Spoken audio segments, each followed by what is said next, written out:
Bismillahirrahmanirrahim. Bismillahirrahmanirrahim. Assalamualaikum warahmatullahi wabarakatuh. Innal hamdalillah nahmaduhu wa nasta'inuhu wa nastaghfiruh wa na'udzu billahi min syururi anfusina wa min sayyiati a'malina. Man yahdihillahu fala mudhillalah wa may yudlil fala hadiyalah. Wa asyhadu an la ilaha illallah wahdahu la syarikalah wa asyhadu anna Muhammadan 'abduhu wa rasuluh. Ya ayyuhalladzina amanu taqullaha haqqa tuqatih wa la tamutunna illa wa antum muslimun. Fa inna asdaqal hadithi kitabullah wa khairal hadi hadiyun nabi sallallahu alaihi wa ala alihi wasallam wa syarrul umuri muhdatsatuha fa inna kulla muhdatsatin bid'ah wa kulla bid'atin dhalalah wa kulla dhalalatin finnar. Ma'asyiral muslimin wal muslimat, para ikhwan dan akhwat, para jamaah salat maghrib Masjid Geria Permata Ilmu yang dirahmati dan dimuliakan oleh Allah Subhanahu wa ta'ala. Mengawali pertemuan kita pada kesempatan malam hari yang berbahagia ini, maka tidak ada kata yang pantas untuk kita panjatkan melainkan senantiasa kita bersyukur kepada Allah Azza wa Jalla atas segala kenikmatan yang Allah anugerahkan kepada kita sampai detik ini. Dan kita berdoa kepada Allah Subhanahu wa ta'ala, semoga Allah Subhanahu wa ta'ala senantiasa memberikan kita ilmu yang bermanfaat dan memudahkan kita untuk mengamalkan ilmu tersebut, sehingga ilmu itu tidak menjadi bumerang bagi kita di hari kiamat. Akan tetapi jadikanlah ilmu itu sebagai sebab kita dimasukkan oleh Allah Subhanahu wa ta'ala ke dalam surganya kelak tatkala kita berada di hari kiamat. Para jamaah yang dirahmati dan dimuliakan oleh Allah, kembali kita akan melanjutkan pelajaran kita. Masih kita membaca kitab Asyru Qawaid fi Tazkiyatin Nafsi, 10 kaidah di dalam kita mensucikan jiwa, di dalam kita mentazkiyah jiwa kita. Dan kita masih dalam kaidah yang pertama, yaitu tauhid kepada Allah merupakan pondasi utama di dalam kita mensucikan jiwa. Terakhir kita menyebutkan beberapa dalil yang dibawakan oleh Syekh Abdul Razak di dalam kitabnya ini. Di antaranya yaitu firman Allah Subhanahu wa ta'ala di dalam surat Az-Zumar pada ayat yang ke-65, kemudian surat An-Nisa ayat yang ke-48, lalu surat Al-Maidah ayat yang ke-72, yang mana semua ayat-ayat tersebut berbicara tentang larangan, ancaman bagi orang-orang yang berbuat syirik kepada Allah, bagi orang-orang yang mempersekutukan Allah di dalam setiap amal ibadahnya, di mana ketika seorang tersebut berbuat syirik kepada Allah dan dia tidak bertobat sampai dia meninggal dunia, maka orang ini terancam masuk ke dalam api neraka selama-lamanya. Bisa dipahami ya? Ini pelajaran yang sudah sering disampaikan, tapi harus terus diulang, karena banyak di antara kita itu yang banyak belajar tapi banyak lupa. Apalagi kita yang lolita. Apa lolita itu? Lolos 50 tahun. Siapa yang sudah lolita di sini? Ada yang Lolita di sini? Batita baru 30 tahun. Kalau saya baru 17 tahun. Ya. Taib. Jadi berbahaya perbuatan syirik.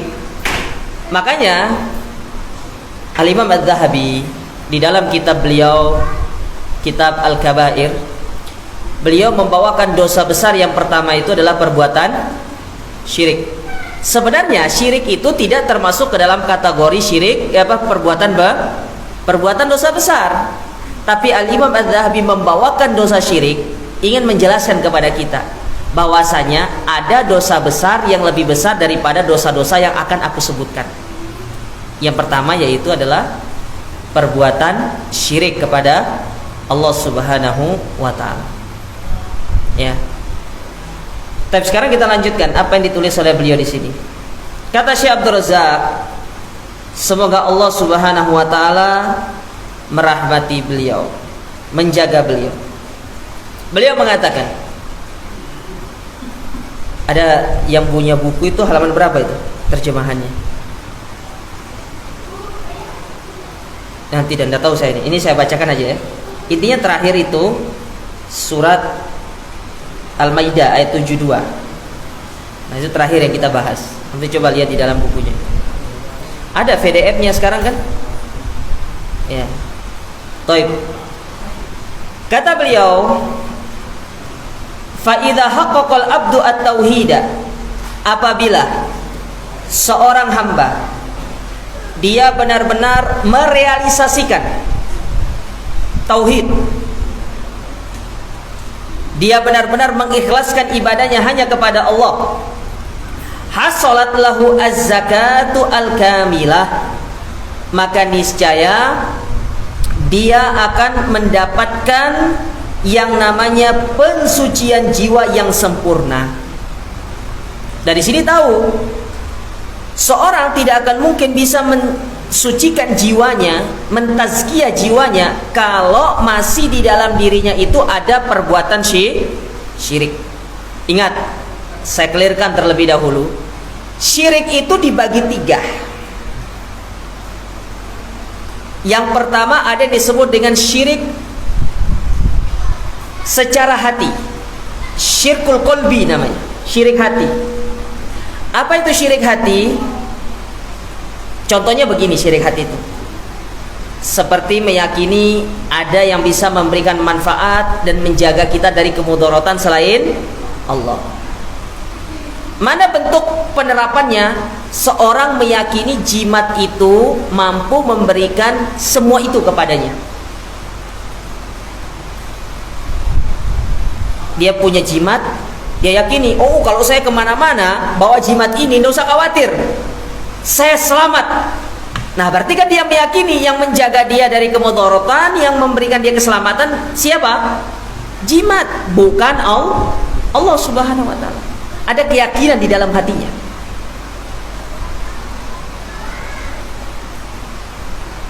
Dan ini perbuatan syirik. Contoh yang lain misalkan, yaitu seorang meyakini bahwasanya ada yang memberikan dia rizki selain Allah. Biasanya aplikasinya itu dia akan melakukan perbuatan ataupun ritual-ritual tertentu yang diyakini itu merupakan sebab bisa mendatangkan rizki. Mana contohnya? Dia seorang pedagang pergi ke dukun, minta nanti dukunnya ngajari, nanti sebelum buka toko kamu siram dulu tokomu dengan entah itu dengan bekas cucian air beras misalkan, seperti itu. Ini syirik kepada Allah karena dia meyakini bahwasanya perbuatan itu dapat mendatangkan rizki dia, dapat memperlancar rizki dia. Padahal kita tahu rizki itu semata-mata yang pegang siapa? Allah Subhanahu wa taala. Ya. Ini jenis syirik yang pertama. Jenis syirik yang kedua ada yang disebut dengan syirik al-qauli, syirik secara ucapan. Ya. Syirik secara ucapan. Mana contohnya? Saya sering contohkan begini. Kalau apa katanya? Seorang laki-laki biasanya kalau ditinggal sama seorang wanita, dia suka ngomong begini, aku tidak bisa hidup tanpamu. Ini bohong kan? Gimana kok bisa bilang aku tidak bisa hidup tanpamu? Ya. Ini ngapusi kalau bisa percaya. Kalau ucapan ini keluar dalam dirinya, ini berbahaya. Ini bisa terjatuh ke dalam perbuatan syirik. Atau contoh misalkan seorang kecopetan, lalu dia teriak, maling, maling. Lalu ada orang di depan sana membantu dia menangkap maling itu. Lalu dikembalikan ke orang tersebut, ya kepada orang yang diambil tadi uangnya atau mungkin tasnya apa segala macam, atau yang kena copet tadi. Lalu orang yang kena copet ini bilang, coba kalau tidak ada kamu mungkin sudah hilang apa yang menjadi barang-barang saya. Nah, hati-hati, ucapan seperti ini perbuatan syirik kepada Allah. Karena dia itu ya lupa bahwasanya yang menggerakkan hati manusia itu untuk menolong dia adalah Allah Subhanahu wa ta'ala. Hati-hati dengan ucapan-ucapan yang seperti ini. Kalau tidak ada kamu, kalau bukan karenamu, ini ucapan-ucapan yang syirik. Tapi apa yang harus kita katakan? Dikarenakan pertolongan Allah melalui dirimu. Nah, itu yang benar. Karena rahmat Allah melalui perantaramu, itu yang betul. Karena tidak mungkin seorang itu bisa memberikan kita manfaat, bisa menolong kita kalau bukan karena pertolongan dan juga rahmat dari Allah Subhanahu wa ta'ala. Sedangkan jenis syirik yang ketiga, ada yang disebut dengan syirik al-amali, syirik perbuatan. Mana contohnya? Menyembelih lalu sesembelihan itu dipersembahkan kepada selain Allah. Entah itu dilemparkan ke lubang emas kah? Apalagi dialirkan ke lautan kah? Supaya nanti lautannya itu ombaknya kecil.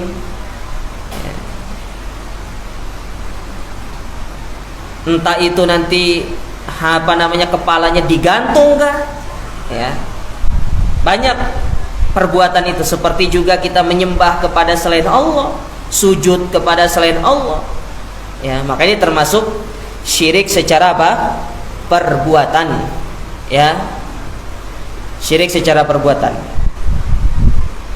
Maka dari itu kita harus melihat ketika perkara-perkara tersebut masih ada dalam diri kita dari jenis-jenis kesyirikan itu, itulah yang akan menjadi penghalang kenapa kita itu tidak bisa memperoleh derajat kesucian jiwa yang sempurna itu. Maka perlu adanya evaluasi diri. Oleh karenanya Nabi SAW di antara doa yang diajarkan kepada kita untuk terus rutin untuk kita baca, meskipun kita sudah ngaji, kita sudah lama belajar tauhid, kita sudah lama belajar kitab tauhid, mungkin bolak-balik kitab tauhid kita buka, ya, bahkan syarahnya kitab tauhid kita baca mungkin berbolak-balik, tapi jangan pernah merasa aman. Nabi mengajarkan kita satu doa yang sangat mulia. Apa kata Nabi SAW? Allahumma inni a'udzubika an usyrika bika wa ana a'lam wa astaghfiruka lima la a'lam. Ya Allah, aku berlindung kepadamu dari mempersekutukanmu, dari berbuat syirik, dan aku tahu itu perbuatan syirik, dan aku memohon ampun kepadamu dari perbuatan syirik yang aku tidak tahu ternyata itu perbuatan syirik.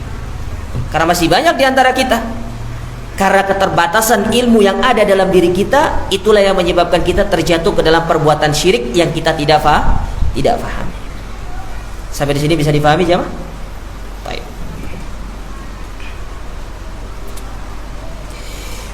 Wa hasalat lahul hidayah wal amnu at-tamman fid dunya wal akhirah.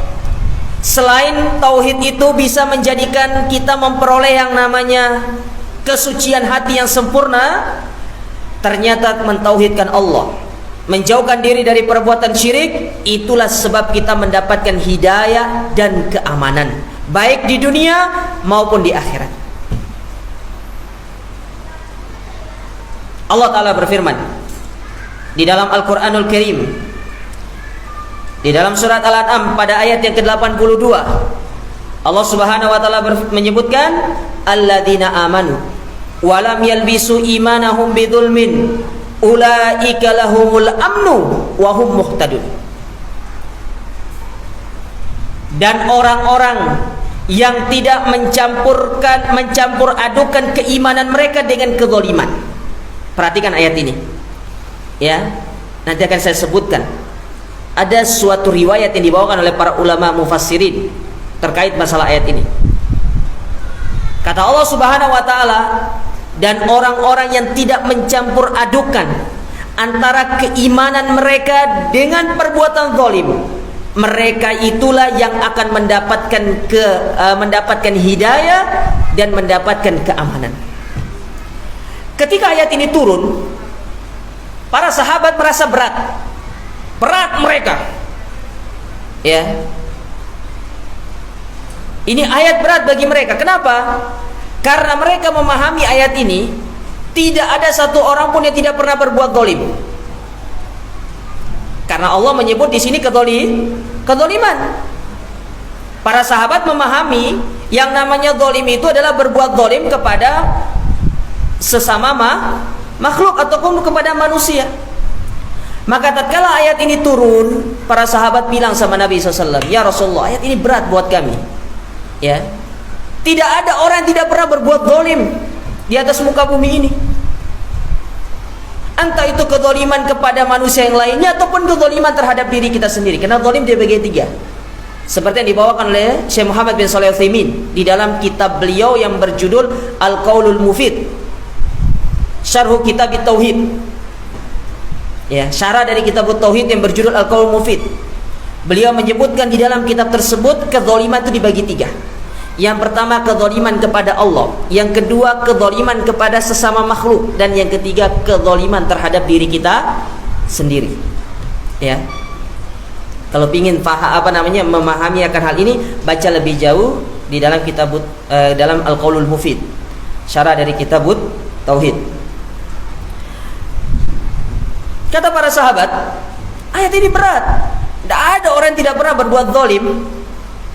Maka Nabi SAW mengatakan kepada mereka, afala tasma' qaulullah ta'ala, apakah kalian tidak mendengar firman Allah Ta'ala ketika Allah menceritakan tentang Luqman, yang mana Luqman berpesan kepada anaknya dalam surat Luqman ayat yang ke-13.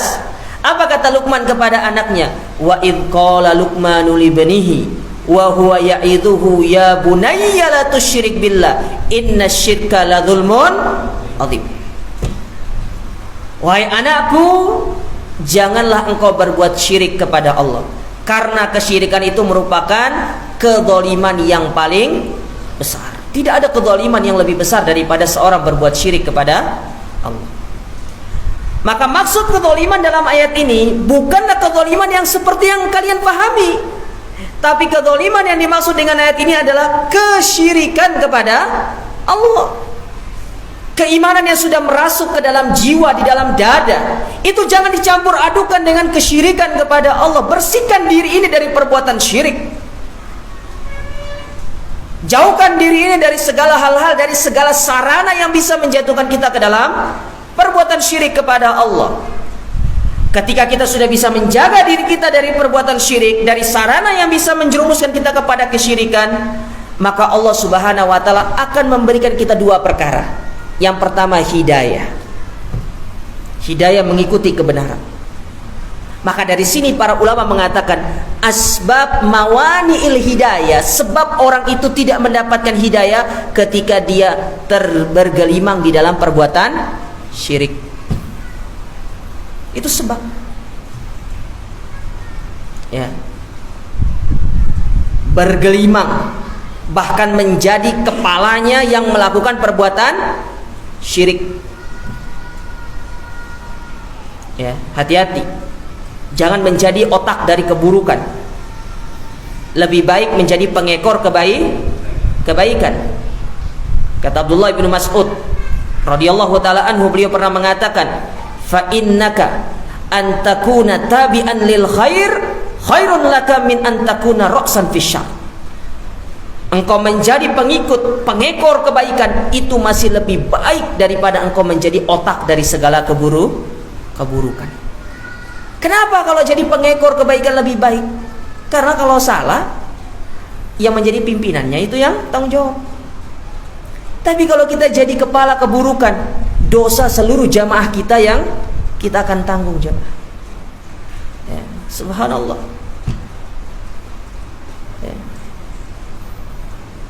Makanya tidak mudah jadi ustadz itu. Banyak pertanggungjawabannya.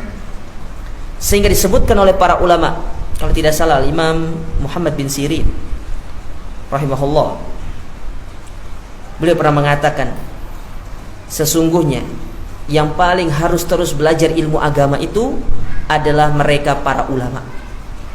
Kenapa demikian?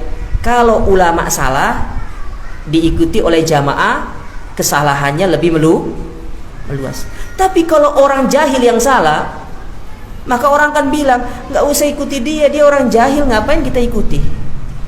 Tapi kalau ulama yang salah, dia ulama, masa ulama salah katanya. Betul atau tidak? Ustadz, masa ustadz salah? Antum pikir ustadz itu malaikat? Ya. Nah, ini yang harus perlu dipahami. Ustadz itu bukan malaikat. Ustadz juga manusia. Ya, punya rasa, punya hati. Ya.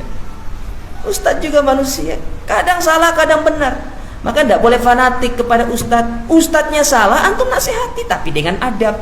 Jangan nanti di media sosial dinasihati ustadznya, di tag ustadznya, ustadz antum salah.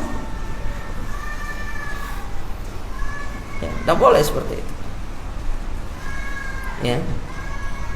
Kalau sesama muslim saja tidak boleh menasihati secara terang-terangan, karena kita harus menjaga muru'ah. Apa itu muru'ah? Wibawa dari orang yang kita nasihati, apalagi ini orang yang memiliki apa? Dzusultoh, memiliki kekuasaan. Dia memiliki power. Harus lebih utama untuk kita menerapkan adab-adab di dalam kita menasihati. Kalau bisa antum traktir, ajak makan. Misalkan mau nasihati kepala desa atau lurah, misalkan ajak makan lurahnya. Ya, berdua saja. Nanti setelah itu, Pak, mohon maaf ngapunten, saya pingin gini. Ya, kalau orang sudah kenyang, insya Allah diterima nasihatnya. Ya. Coba praktekkan. Ya.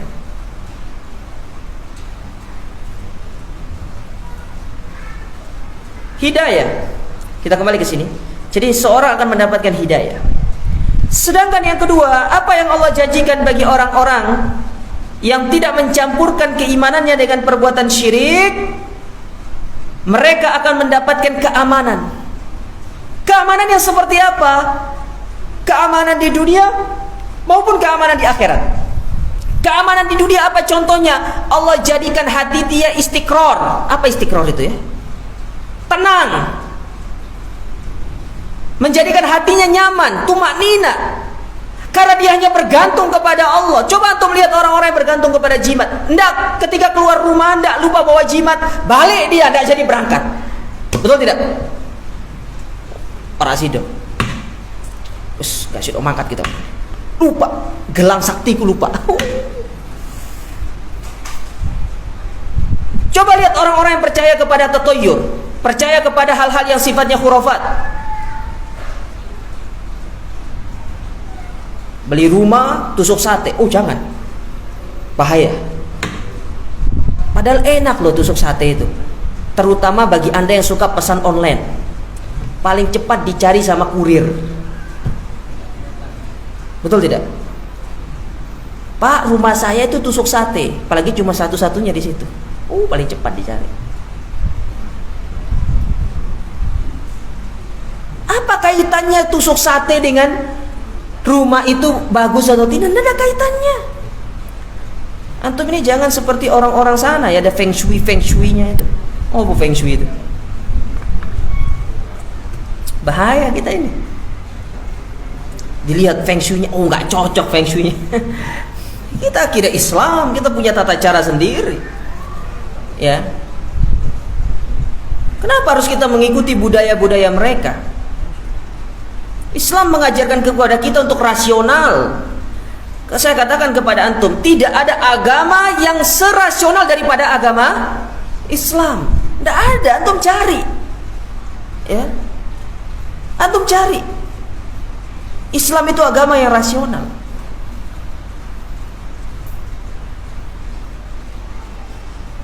Antum bandingkan orang yang masuk Islam dengan orang yang murtad. Orang yang murtad itu gara-gara himpitan ekonomi yang paling banyak. Tapi coba orang masuk Islam itu, lihat siapa mereka, orang-orang intelek. Karena sesuai dengan keilmuan duniawi yang mereka miliki.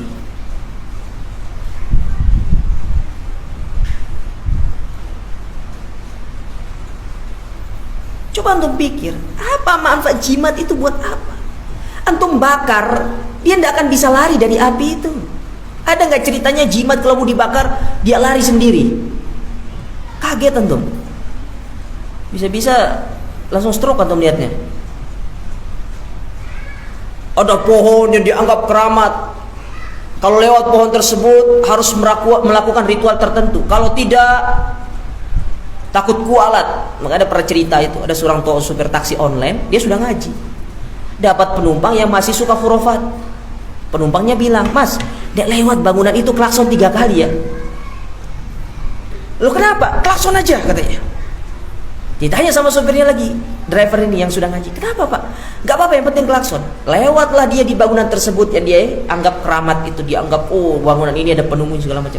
Lewat, ternyata ikhwannya tidak mau dia, drivernya nggak mau klakson. Akhirnya dia buka jendela, dia klakson pakai mulutnya, kik kik kik kik 3 kali gitu. Antum bayangkan.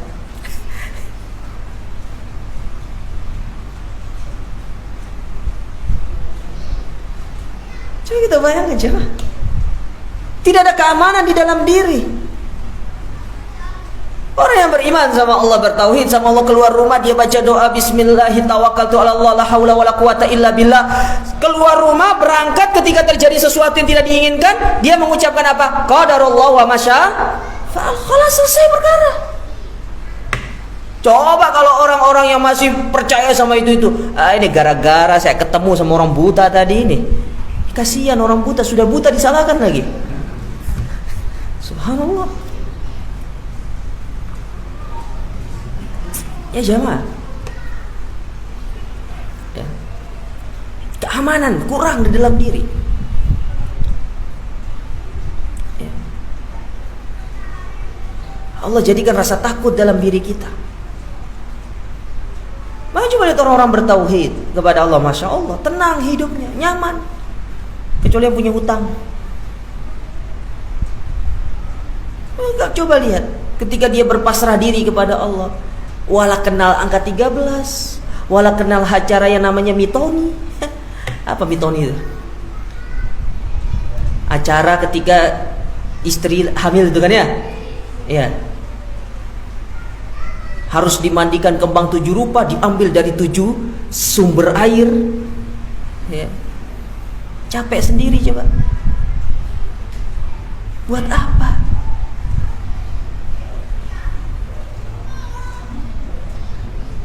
Toh nyatanya kita lihat banyak rumah tangga yang tidak harmonis itu disebabkan karena apa? Karena mereka memulai pernikahan mereka dengan sesuatu yang berbau syirik kepada Allah Subhanahu wa ta'ala. Ya. Ini keamanan di dunia. Sedangkan keamanan di akhirat jelas. Allah jaga di dalam kubur, Allah pun selamatkan nanti di hari kiamat tatkala kita dikumpulkan di padang mahsyar. Di saat orang-orang yang beriman mereka itu dibangkitkan oleh Allah Ta'ala, kemudian menerima catatan dengan tangan kanannya. Mereka bahagia, mereka dijanjikan oleh Allah Subhanahu wa ta'ala surga yang penuh dengan keindahan di dalamnya, yang bahkan kata Allah Subhanahu wa ta'ala mensifati surga itu, apa kata Allah? A'dadtu li ibadiyas sholihin mala ainun ra'at wala udunun sami'at wala khatara ala qalbi bashar. Sesuatu yang tidak pernah dilihat oleh mata, tidak pernah terdengar oleh telinga, dan tidak pernah terlintas di dalam sanubari manusia tentang keindahan surga, keindahan bidadari. Antum lihat bidadari jamaah, Allah sifatkan ketika dia minum, antum melihat dia mengalir air itu dari tubuhnya tersebut. Indah. Tapi kalau antum lihat di dunia itu sundal bolong kayaknya. Tapi bayangkan di surga, subhanallah, cantiknya bidadari yang Allah siapkan. Andaikan mereka membuka hijabnya lalu menoleh ke dunia ini, maka kecantikannya akan memenuhi seluruh alam semesta ini. Apa istri kita itu? Biasa istri kita itu. Kalau dibandingkan bidadari. Tapi tenang ibu-ibu, di surga ibu-ibu yang paling cantik pokoknya. Ya.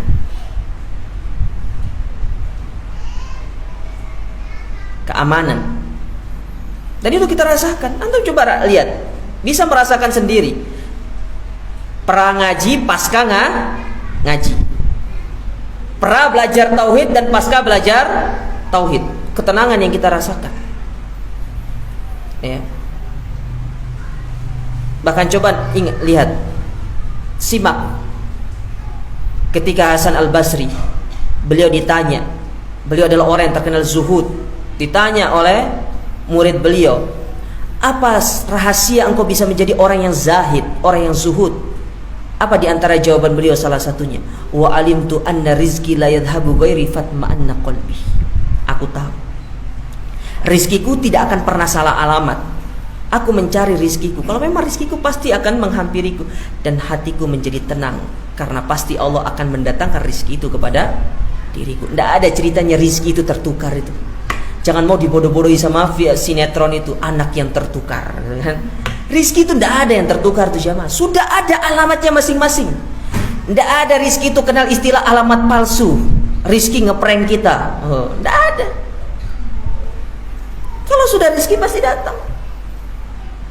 Tenang hati ini, nyaman.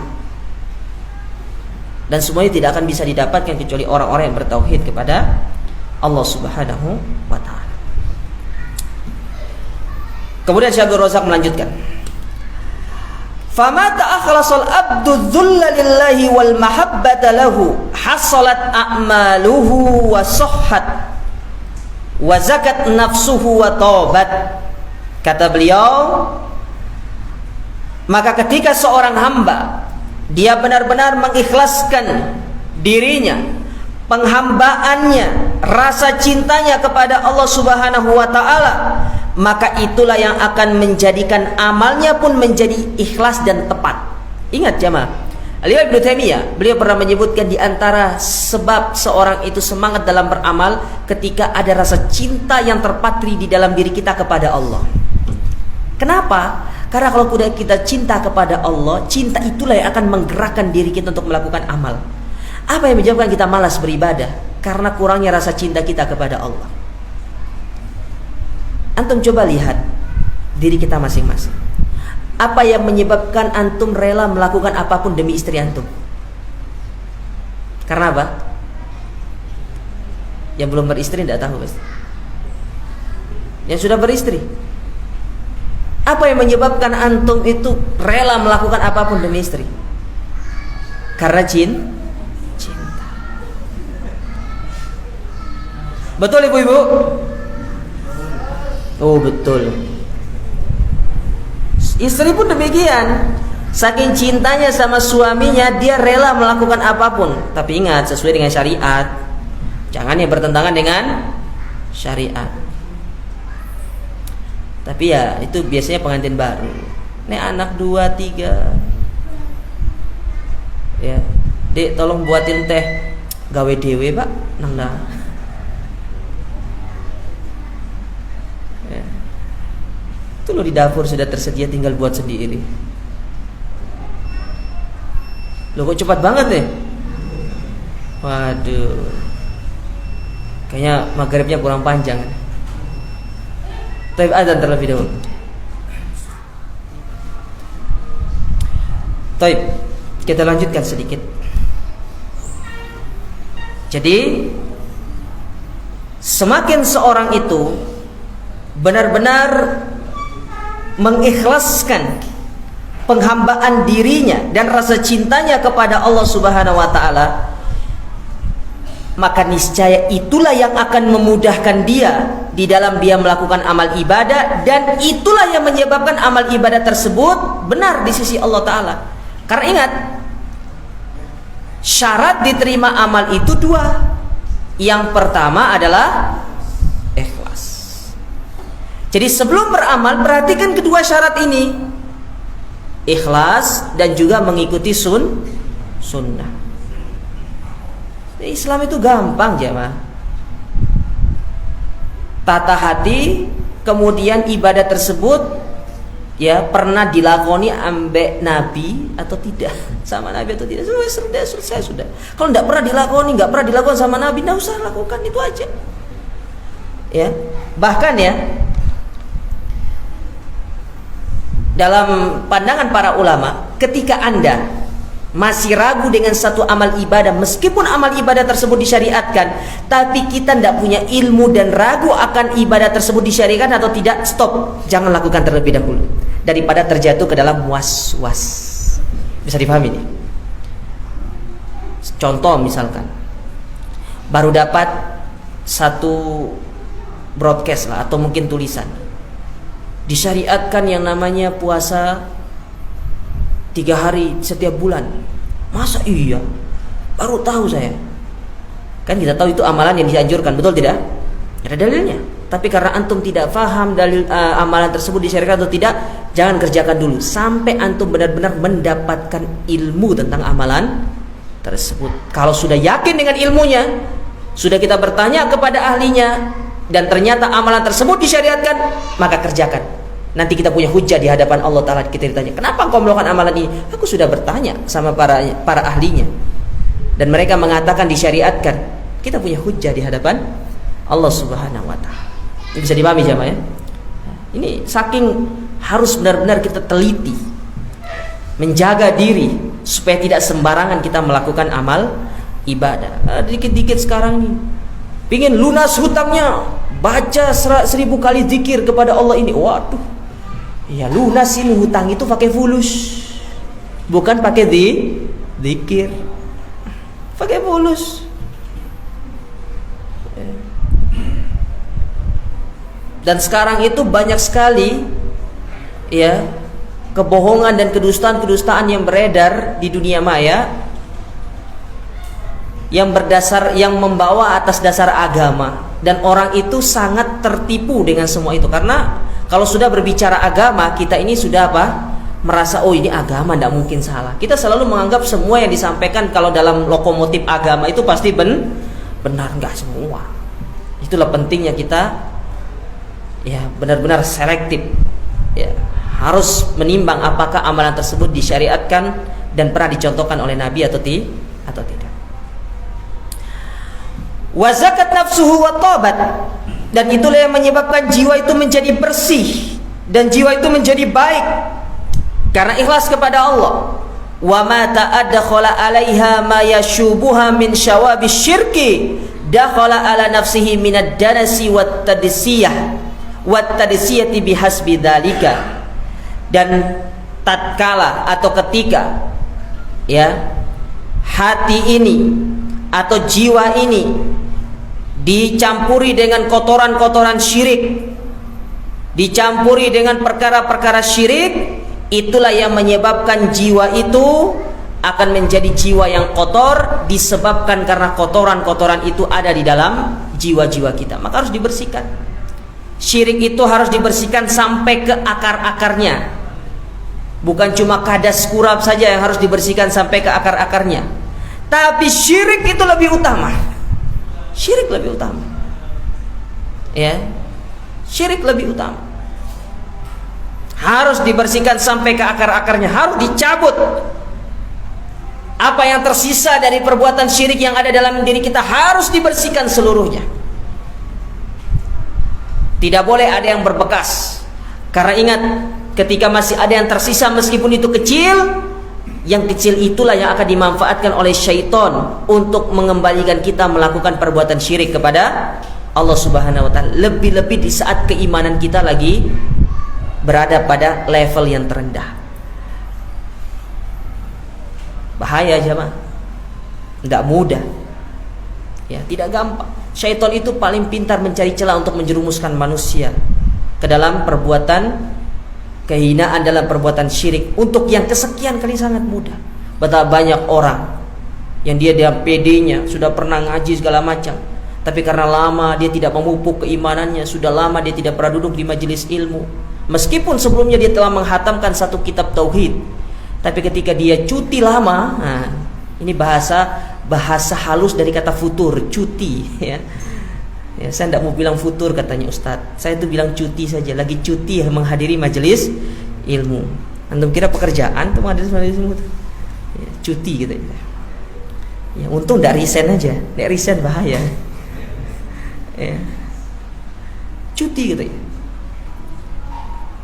Kalau orang sudah tertimpa cuti, lebih-lebih sekarang ini zaman seperti corona ini, banyak kajian-kajian yang masih hampir sebagian besar online, sebagian besarnya juga ada offline. Ya. Apalagi yang offline mungkin agak jauh dari tempat tinggal kita. Kita mau berangkat di musim hujan seperti kadang-kadang semangat juga. Kajian online pun 5 menit, hanya fokusnya 5 menit. Setelah itu sudah mulai hilang fokusnya. Kenapa? Banyak WA yang masuk, teng-tong. Pertama masuk grup alumni, yang kedua grup poligami. Dibuka itu grup poligami. Ngomongnya tok di grup itu poligami. Nanti kalau mau poligami gini katanya. Giliran teh istri mau piro? Baru satu lah, ngomongnya poligami tapi istrinya baru satu, nggak pantas, ya, nggak cocok jadi motivator, bahaya aja.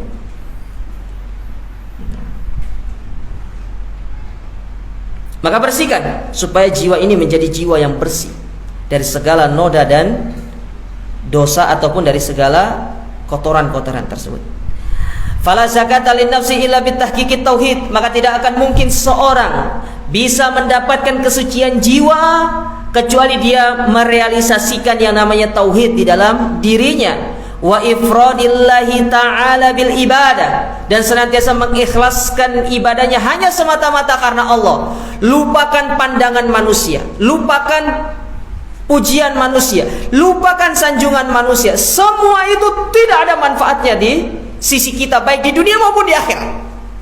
Lebih-lebih tidak akan bisa mendapatkan pahala di sisi Allah Ta'ala. Maka ketika ada seorang sahabat datang kepada Nabi SAW bertanya, "Ya Rasulullah, bagaimana pendapatmu orang yang ikut berjihad tapi dia memiliki dua niat? Niat yang pertama, dia ingin mendapatkan pahala di sisi Allah. Sedangkan niat yang kedua, dia ingin dikenang sebagai seorang prajurit yang tangguh, seorang pahlawan. Dia ingin namanya tersohor di tengah masyarakat." Apa kata Nabi SAW? Dia tidak mendapatkan kedua-duanya, wala pahala, wala pujian di tengah masyarakat. Tidak dapat dua-duanya. Terus apa yang akan didapat? Tidak ada. Kalau tidak dapat apa-apa, apa yang didapat? Capek. Apa bedanya kita sama orang kafir? Yang mana Allah Ta'ala berfirman tentang mereka, amilatun nasibat tasla naron hamiyah. Orang kafir itu capek ibadah, lelah, letih. Bahkan Umar bin Khattab ketika melihat orang-orang Yahudi, pendeta Yahudi mengetuk satu pintu rumah ke rumah-rumah berikutnya untuk mengajak masuk ke dalam agama Yahudi, apa kata Umar? Amilatun nasibat tasla naron hamiyah. Itu contoh orang yang lelah bekerja di dunia, capek dapatnya, tapi di akhirat dia dimasukkan ke dalam neraka yang menyala-nyala. Capek sholat, datang ke masjid. Antum kira datang ke masjid nggak capek? Sholat subuh ke masjid nggak capek? Capek aja mah. Bangun sholat untuk sholat asar lagi enak-enak tidur. Datang muadzin Allahu Akbar harus bangun, lelah ya jamaah. Masa kelelahan yang kita lakukan semua itu tidak bisa menjadikan kita masuk ke dalam surga hanya karena ingin mendapatkan pujian dari manusia. Wallah, rugi kita. Ibarat kata antum disuruh bekerja tapi tidak dapat gaji, mau enggak? Wala terima kasih gaji pun tidak dapat. Mau enggak? Nek mau kerja sama saya. Kalau tidak mau digaji. Antum kerja 8 jam 6 hari, datang ke kantor dari jam 7, mulai kerjanya jam 8 misalkan, pulang jam 4, sampai rumah mungkin jam 6 malam. Setiap hari seperti itu, tapi tidak dapat gaji wala terima kasih yang antum dapatkan. Kira-kira gimana perasaan antum? Oh sedih, orang ini gini. Itulah balasan, seperti itulah balasan orang-orang yang hanya mengharapkan pujian manusia di akhirat. Nggak dapat apa-apa. Kita mau seperti itu? Tidak. Ya, capek aja, Pak. Lelah, letih.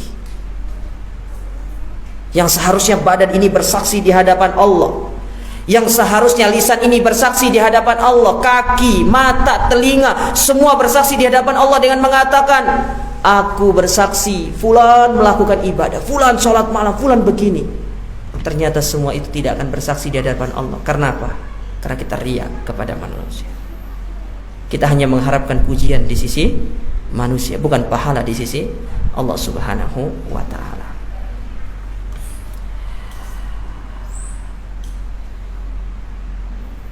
Wala zakata linnafsi illa bitaksiliha minasyirki bijami anwa'ihi. Dan tidaklah seorang akan mendapatkan kesucian jiwa kecuali dengan dia benar-benar menjauhkan dirinya dari perbuatan syirik dan segala jenis-jenis kesyirikan, bahkan segala sarana-sarana yang bisa menyerumuskan dia ke dalam kesyirikan. Wa tahsiluha min kulli ma yunaqidu tauhida wa yud'ifuhu. Dan kita harus benar-benar menjauhkan diri kita dari segala perkara-perkara yang dapat merusak tauhid kita dan dapat menjadikan tauhid kita hilang dari diri-diri kita. Inilah para jamaah sekalian sebab yang pertama dari sebab-sebab yang bisa menjadikan kita memperoleh kesucian jiwa. Tazkiyatun nafs adalah dengan kita senantiasa merealisasikan tauhid di dalam diri kita. Karena itu merupakan pilar yang utama seorang itu bisa mendapatkan yang namanya kesucian jiwa. Dan tidak akan mungkin seorang bisa mendapatkan kesucian jiwa melainkan dengan dia senantiasa mentauhidkan dirinya hanya kepada Allah Subhanahu wa ta'ala dalam setiap amal ibadahnya.